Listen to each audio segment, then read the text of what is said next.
Good afternoon, everyone. Back in December, I set a goal of administering 100 million shots, vaccine shots, in my first 100 days in office. At the time, some told us that it couldn't be done. It was awfully ambitious, but we did it in 58 days because of the incredible staff I have. And so I set a second goal, to deliver 200 million shots in my first 100 days in office. The goal unmatched in the world or in prior mass vaccination efforts in American history. When tomorrow's vaccine and vaccination numbers come out, we will show that today we did it. Today we hit 200 million shots in the 92nd day in office. 200 million shots in 100 days. In under 100 days, actually. It's an incredible achievement for the nation, and here's the context. You know, at the pace we're moving when I took office, it would have taken us more than 220 days, almost 7 months, 7.5 months to reach 200 million shots. Instead of marking this milestone in April, we would not have seen it until early September at the earliest. Some experts say that the rapid vaccination effort has already saved tens of thousands of American lives. We'll never know exactly, but we know it saved lives that would have otherwise been lost. I'm proud of the work my administration has done to get Americans vaccinated. But more than that, I'm proud of the American people, the volunteers who showed up to staff vaccination sites in their neighborhoods, drove senior citizens to get their shots, FEMA, the military, the National Guard, state and local health departments, providers, running sites safely and efficiently, retired healthcare workers coming back to give life-saving shots to people in their communities. This is an American achievement, a powerful demonstration of unity and resolve, what unity will do for us, and a reminder of what we can accomplish when we pull together as one people to a common goal. Now that we've reached this milestone, we're entering in a new phase of our vaccination effort. As of Monday, at my direction, with the support of 50 governors, Democrats and Republicans alike, everyone over the age of 16 will be eligible to get vaccinated. The first 3 months of our vaccination program focused on targeting vaccines to specific high-risk groups. Now our objective is to reach everyone over the age of 16 in America. Wherever you live, whatever your circumstances, if you are 16 or older, you are now eligible for a free COVID vaccine shot. And we have the vaccine to deliver. We head into this next phase.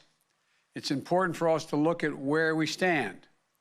After 3 months of targeting vaccinations largely to healthcare workers, frontline workers, and people with high-risk conditions, nursing home residents, and seniors, the progress we've made has been stunning. Let me point out a few achievements. First, as of this past Sunday, more than 50% of adult Americans have had at least one vaccine shot. We still have a long way to go, but that's an important marker of progress. When it comes to our target groups, the largest groups we focused on in these past 92 days have been seniors. Americans aged 65 and older. They account for 80% of all the COVID deaths before we started vaccinating. When I took office, 8% of the people over 65 had received their first shot. I'm pleased to announce that by tomorrow, that total will exceed 80% of the people over the age of 65. 80% of American seniors of all races, religions, political views will have had at least one shot. It'll be another month or so before we see the full benefits of this effort, as many seniors still need the second shot, plus the 2 weeks to gain that protection after the second shot. But already, we've seen a dramatic decline in deaths among people over the age of 65, an 80% reduction in deaths of people over the age of 65. Still, far too many lives lost, but also a lot of lives saved. In the weeks ahead, as more seniors reach full vaccination, that number of lives lost will continue to decrease. You know, we made great progress with another target group as well. Educators, school staff, bus drivers, and child care workers. Back in February, when many of our schools were fully or partially closed, the Center for Disease Control and Prevention, the CDC, issued guidelines to help reopen our schools safely. Then in March, Congress approved the American Rescue Plan to fund the safe reopening of our schools. One thing was clear. Many educators are understandably anxious about going back to a classroom without being vaccinated. And many parents were understandably nervous about sending their kids back as well. So on March the 2nd, I launched a program directing all states to make educators, school staff, school bus drivers, child care workers eligible for vaccination in every state so that schools and child care centers could open with a peace of mind. Within a month, 80% had received at least one shot, and schools and child care centers all over the country are reopening. Now, to be clear, we still have some work to do with our target groups, but we've made remarkable progress. And as we continue, as I said, the time is now to open up a new phase of this historic vaccination effort. To put it simply, if you've been waiting for your turn, wait no longer. Now is the time for everyone over 16 years of age to get vaccinated. Unlike the target groups, where we've made such great progress, the broad swath of American adults still remain largely unvaccinated. In a number of states, they weren't eligible for the vaccination until this week.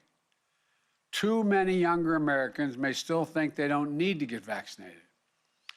So, let me explain 2 reasons why we need everyone over 16 years of age in America to get vaccinated, and share what we're going to do to encourage it. The first reason, quite simply, is to keep you from getting very sick or dying. Hundreds of Americans are still dying from COVID every day. The data could not be clearer at this point. If you are fully vaccinated, 2 weeks beyond your last shot, you are nearly 100% protected against death from COVID, no matter what your age, no matter what your health history. Until you are fully vaccinated, you are still vulnerable. The vaccine can save your life. The second reason to get vaccinated is to protect your community, your family, your friends, and your neighbors. Vaccines can save your own life, but they can also save your grandmother's life, your coworker's life, the grocery store clerk, or the delivery person, helping you and your neighbors get through the crisis. Now, that's why you should get vaccinated. Let me talk about how we're making it easier for you to be able to get vaccinated. First, there are some steps I announced previously that are hitting the ground this week. 90% of the American people now live within 5 miles of a place where they can get a shot. And under our federal vaccination program, shots will be available at nearly 40,000 pharmacies, coast to coast. And if you can go into a busy to buy your shampoo or toothpaste, you can stop and get vaccinated. The vaccine is free, it's convenient, and it's increasingly available. But I know that isn't enough. As we move into the vaccination campaign focused on working-age adults, one concern I've heard from so many Americans is that they can't afford to take the time off to get vaccinated or lose a day's work because they are feeling slightly under the weather after their shot. So today, I'm announcing a program to address that issue nationwide.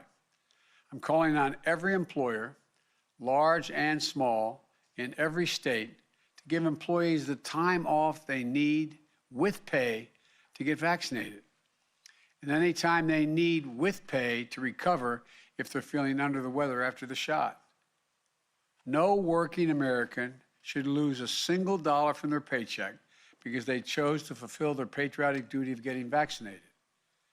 We're already seeing employers, large and small, stepping up to meet this historic moment. The grocery store Kruger's offered employees $100 to get vaccinated. It helped push the vaccination rates from 50% to 75% among their associates. Patty Young owns a hair salon in Springfield, Ohio. She's also dedicated to getting her customers and employees vaccinated, that when they leave the salon, the receptionist, the salon, they may be going to a saloon, I don't know, but when they leave the salon, the receptionist helps sign you or your family up to get a COVID vaccine and where to get it.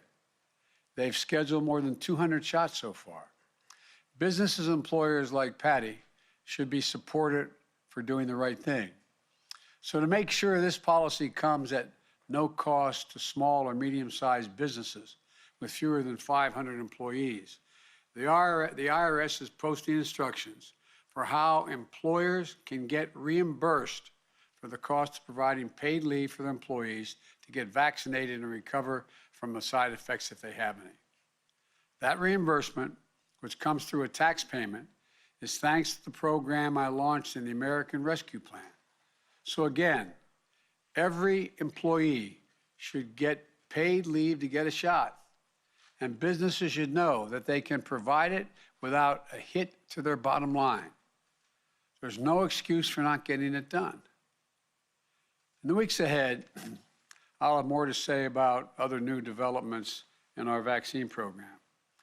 We'll also continue moving aggressively to build on our progress, and race to the finish line here.